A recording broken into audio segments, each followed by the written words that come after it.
How to get to 10% body fat. So what I'm going to do today is I'm going to map out the journey from wherever you are now, and we're going to figure this out together, to get to 10% body fat. And I'm going to show you everything that you need to do to get there. I'm just going to break it down really, really simply. Now, the first thing, you need to believe that you can get to 10% body fat. Everyone can get to 10% body fat, no matter where they are now. So we're going to ensure that you've got predictability and clarity on exactly how you're going to get to 10% body fat, and you're going to do it. This is a goal setting calculator, and I recommend that you all do this before you even start a diet. Rather than just saying to yourself, oh, I want to lose 20 kilos because that's where I was 10 years ago and I felt good at that point. Things have changed. You've been sedentary for years probably. You've not been doing much. You've not been strength training. You've undoubtedly lost muscle mass. You might need to lose more than 20 kilograms, or you might even need to lose less, okay? That being said, we need to know where the hell you are right now. So, in this goal setting calculator, and if you want access to this, I have got a free course which has everything that I'm going to be showing you on this video linked below. I want you to just go scroll all the way to the right, look at this scale and figure out where you are. That's going to be the best way to figure out your current body fat percentage, just by looking, okay? You don't need to go on a fancy DEXA scanner. You don't need to, and you should definitely ignore any scales that you stand on because they're inaccurate, less accurate than looking at you. So have a look and see where you are. Now let's just assume that you're the average person who's trying to lose weight. You're between 25 and 30%. We're going to actually firstly we'll put a weight in, so I'm just going to guess like 90. We've already got 30% in there. Fantastic. It's already going to figure out your fat mass, lean body mass. Goal body fat percentage. We want to get to 10%. That's the whole point of this video. So I've put that in. So your goal weight, now you've got something measurable. Your goal weight is 70 kilograms, and it's going to take you 25 weeks to do that if we are losing a 1% per week. So that's your journey. Now you're wondering, oh yeah, but that seems a bit slow. I want to do it quicker than that. I want to do it in 2% body weight per week and do it way quicker. You could do that, but the measures for you to take that are going to be very, very restrictive. And anything more than typically 1.5% of your body weight per week means that you will undoubtedly start to lose muscle and other tissue. And we want to preserve that as much as possible because we want you to lose just fat and nothing else. And that's going to make your weight management a lot easier. We recommend, and I recommend my clients, no more than 1% per week. That being said, you now need to know, what do I need to do to lose 1% of my body weight per week? What are the actions that I need to take? So I'm going to go through that now. My assumption is that you understand that in order to lose fat, you need to get into a calorie deficit. Okay, it's not about you getting into ketosis, although that can work. It's not about you intermittent fasting, although that can also work. It's all about the actual mechanism as to why these diets work. And the actual mechanism, even though they hide this from you, is that they all put you into a calorie deficit. But we want to put you into a calorie deficit that's predictable. So it's not just you giving up a load of food groups and dropping a lot of weight, but it's you actually doing something that you can adhere to for the long term. So that's my assumption, that you understand that the calorie deficit is how you're going to lose weight. So the first thing we need to do is figure out how many calories you should be eating to get into a calorie deficit. This is something that I go through in my nutrition course. Again, free, linked below, but I'm just going to tell you right now. What we're going to do is we're going to get your body weight in pounds and multiply that by 10. And that's going to be your starting point, because we don't really need a fancy calculator to figure out the calories that you should be eating. What we need is a starting point, because we are going to make adjustments along the way in any case. Because if your weight loss is faster than the 1%, it means that we can add food. Fantastic.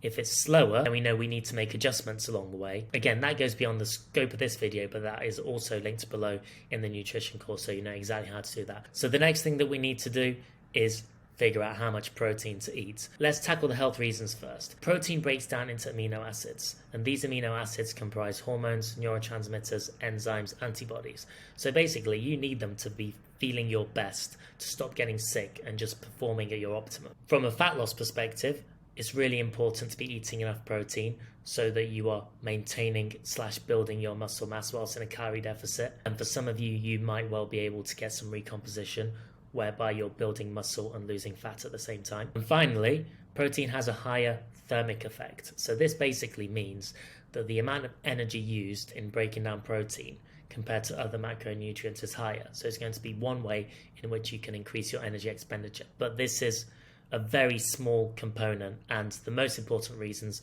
are the ones that I've just mentioned. We also know that eating enough protein helps boost satiety, which is really important because when we're trying to lose fat, we do not want to be feeling hungry. It makes the process much harder. Once you've done that, the first action that I want you to do is commit to walking 10,000 steps per day. Why are we doing this?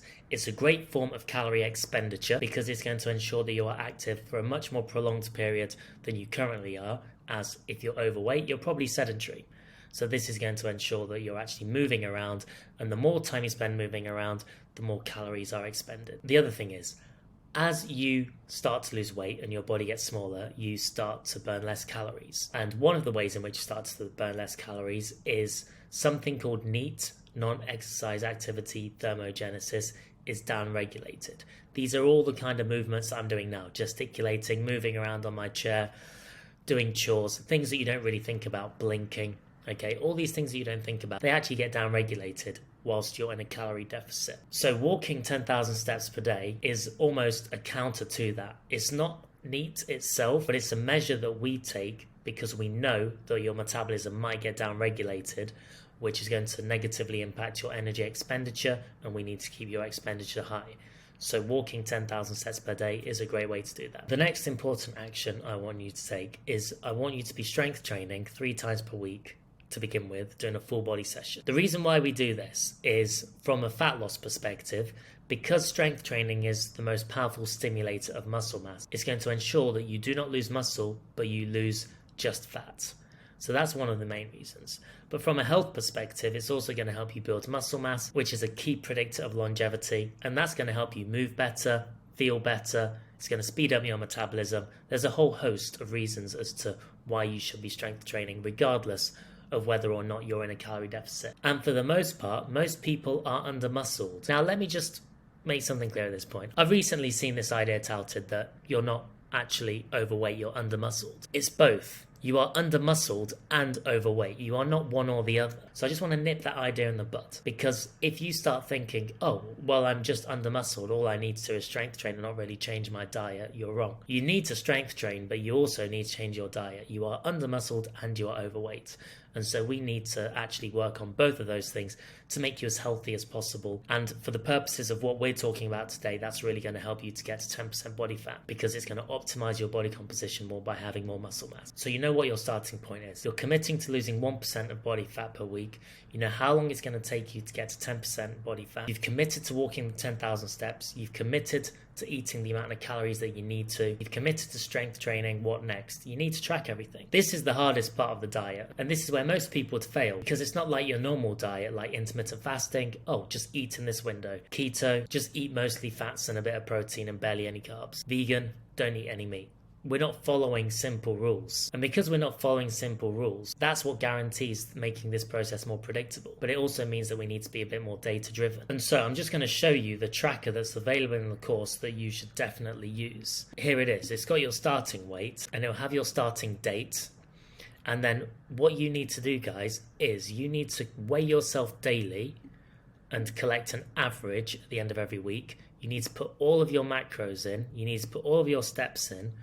And you should track your stress, energy, hunger, digestion, all those health markers, basically everything that you do. Once you have that data for 7 days, you can then analyze that. Now, as you can see here, we have a change at the end of the week. We've got the weekly average and we've got the change. We can compare that to the agreed drop. Now, if it's less than the agreed drop, what we need to do is go through the data and figure out why. And once we look at these factors, let's say that you weren't on target with your fat loss and you looked through your data for the week and found that there were like a few red flags in terms of stress, digestion and energy, then they're the things that we're going to fix first before we even change your diet. So it's really important that you review everything weekly, but most importantly, you need to be tracking averages. And so we need to be looking at things on a weekly basis and comparing from week to week before we make any kind of decision. And the more data we have, the better decisions we can make. Now you're probably thinking, okay, I can do that. I can track everything. I can do everything that you've mentioned, but I have no idea how to make adjustments. Well, good news once again, the whole process for doing so is in the Nutrition Blueprint course that I've created. And again, it's free access. So you can just simply go through and it tells you what you need to do on a weekly basis, the questions that you need to ask yourself, the things that you need to be looking for, and the exact adjustments you need to be making with your training, nutrition, and activity. And once you understand that, that means that you know that ultimately you will get to your goal of 10% body fat, because you know what's expected from you as a minimum, and we've talked about that in this video, and you also know how to make adjustments to ensure that you stay on track, which ultimately you will have to do, because as we mentioned, as you lose weight, your metabolism may start to slow down, and so we need to ensure that you are staying in the deficit needed for you to get to that 10% body fat. Again, I urge you to sign up to my nutrition course. It's going to be super helpful. It's going to guide you through this process, and as I mentioned, it's free, so I urge you to take full advantage of that. Thank you for watching. I'll see you in the next video.